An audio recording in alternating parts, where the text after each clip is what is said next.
Australia's having the biggest house price crash since 2008. Let's have a look. Hello everyone, Florian here and welcome to another episode of HeiseSays. Grab your stein of coffee and I want to talk about this article which is, well, just highlighting the fact that house prices are tumbling, they're crashing. The biggest fall since 2008. Now before we have a look at the article and a few other things, let's look at some SQM asking prices. Let's start with good old Sydney and we can see, well, how property just a few years, hang on, let me bring up the full screen. Just a few years ago you can see it's climbed up significantly. And good old Melbourne, same type of story, guys. And, well, my favourite, Brisbane.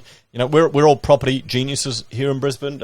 We strategically bought in the less popular city with better climate because we all knew it would just jump up an insane amount. You know, this is why you need to buy the courses from all those property gurus. Nothing to do with luck.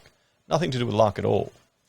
But anyway, even if prices crash as much as well, some are hoping for, really, it's still going to be pretty expensive. Now, I just want to draw your attention to how much housing has gone up in the previous 30 years, or since 2020. And, well, houses and units have gone up an insane amount. Sydney, September 1990. And 1990, it doesn't feel that long ago for me, although, yeah, I was pretty young. But still, I mean, 173 grand for a place in Sydney, 1.15 in September 2020, and it's even higher than that now. It's even higher than that. So all of these are out of date because it's gone up higher. Brisbane, 539,000, but we bring, well, let's just overlap this. We're looking here. What's now? 3 better, 781. So these were all very stressful. I'm going to have to update this chart, but it's gotten worse. And a lot of it has happened, a big chunk of it has happened in the last year, just with property going up and getting, well, people FOMOing in.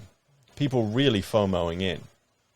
And the last time when I updated this in 2021, I was looking at percentage of weekly earnings to pay a mortgage, just the average here in Australia. And you're looking at Queensland 30%, New South Wales 56%, South Australia 31%. And then when you do it as a couple, because that's what has to happen now, we're getting close to what would be considered housing stress in New South Wales.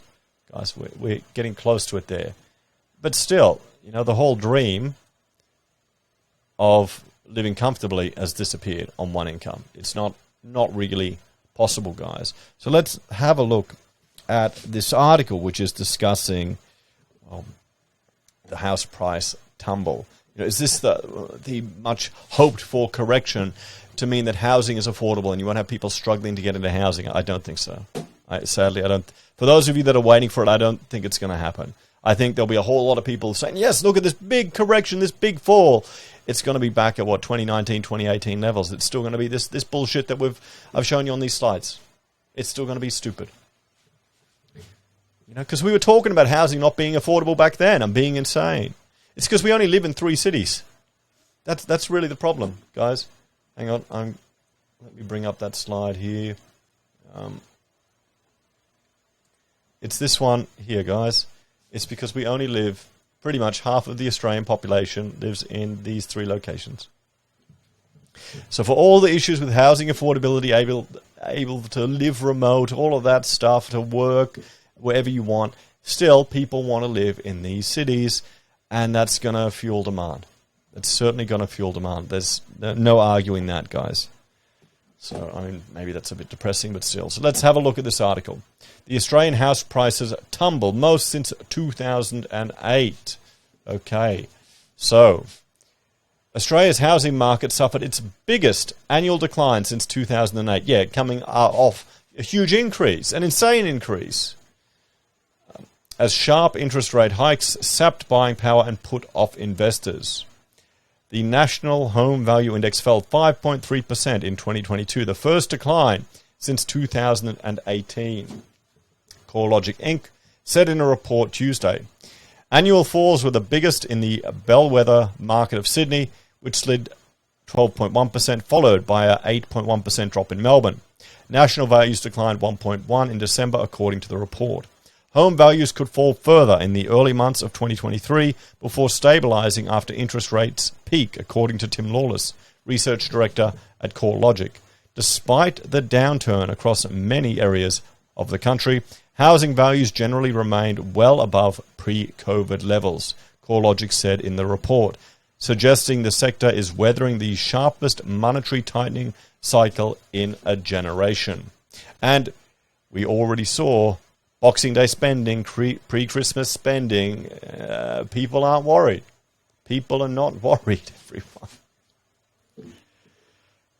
Oh boy, maybe they're struggling. They can't afford to get in a house. They're struggling, so let's go stuff it. Let's spend up and enjoy our life, and then that's going to cause the RBA to lift rates again, and it's just the cycle. It'll make housing even more unaffordable. So then they'll spend more, they'll live more, rates will go up, they'll never get in. The Reserve Bank has raised interest rates by 3 percentage points since May to 3.1%. And is widely expected to hike 1 or 2 more times this year. RBA officials have generally expressed confidence in Australia's housing market, highlighting that prices are still higher than at the onset of the pandemic. In addition, with unemployment at the lowest levels in almost 50 years, borrowers are well placed to meet their commitments and loan arrears are likely to be limited. Well, we have seen, hang on, that is, bad loans are much lower than people expected. You know, they've got all these numbers here, non-performing loans. What percentage is it? You know, or it's all gone down. But yeah, there you go. Past due is 0.35% of loans. Okay, so we're not having a big flood of desperate people selling that's going to impact the price significantly. You think 0.35 is going to shift the market? Maybe some, but some areas. What Bloomberg economists say, the lagged effect of rate hikes, including the one we expect in February, should continue to weigh on the market. We expect house prices to throttle in mid-2023 once the RBA pauses its tightening cycle. Australia's $9.4 trillion housing market has declined 8% from the recent peak reached in April after surging 28.6% from a pandemic-induced trough, CoreLogic said. And it wasn't really much of a trough, but people went nuts. They went nuts and they jumped in. The ones that are going to get hurt are the ones that FOMO'd in during the COVID lockdown craze, for the crazy few years we had, and they borrowed too much. They borrowed more than they could. They're going to have a tough few years. Maybe a tough decade, but we'll have to see. Lawless highlighted that 2023 was likely to test the housing market as record low fixed rates mortgages start to expire, and such borrowers are forced to shift to much higher variable rates. And we'll talk about that in another video I want to do tonight, because there's another article from our treasurer concerned about that.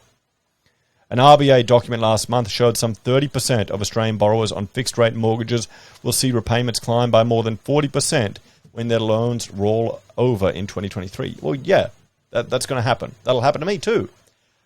But I bought a long time ago. Not that long ago, but long enough. And like many Australians, when the media was reporting that there won't be any rate hikes until 2024, I didn't trust the Reserve Bank, so I locked in at a low rate.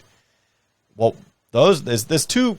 Here's the thing: when you see 30% of people are coming off these insanely low rates, okay, we're going off sub 2% or even lower to higher to 5, maybe 6%. It's going to get closer to what you were paying some time ago. It's going to go back to normal, to what people are probably used to. The only ones that are really going to be stung are those that haven't had mortgages for long enough. They got in at these stupidly low rates, and they didn't realize that rates have only got one way to go, and that's up. They believed the media hype. As interest rates peak and inflation eases, housing values are likely to stabilize. However, a broad-based rise in housing values would be dependent on interest rates coming down or on other forms of stimulus, CoreLogic said in the report. So there we go, guys. So let's have a bit of a talk about this one. We'll disappear that. So there you go, guys. We've got the biggest fall in housing prices since 2008. But they've just come off an insane year where we nearly had 30% growth. So it all needs to be looked at relative. You know, if you're there waiting on the sidelines and they're going, oh, look, here's the big correction that they've all been predicting.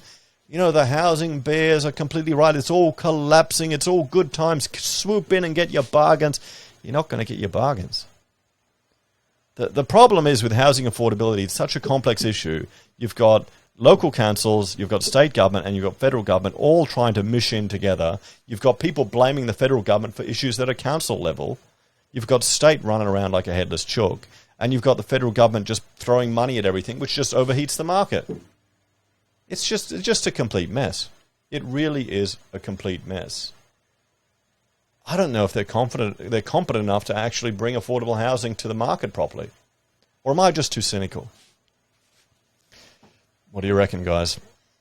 As always, let me know your thoughts and opinions on this one. Thank you all for watching. Like, share, and subscribe to the channel. Check out my other channels, HeiseBim and Heise Does. I haven't rebranded that. I'll do that later. And if you want to support us, you can financially on YouTube or Patreon, using our referral links, buying our pocket squares, or calling us if you need an architect. Take care, everyone. Have a great day, and I'll see you in the next episode of HeiseSays. Bye for now.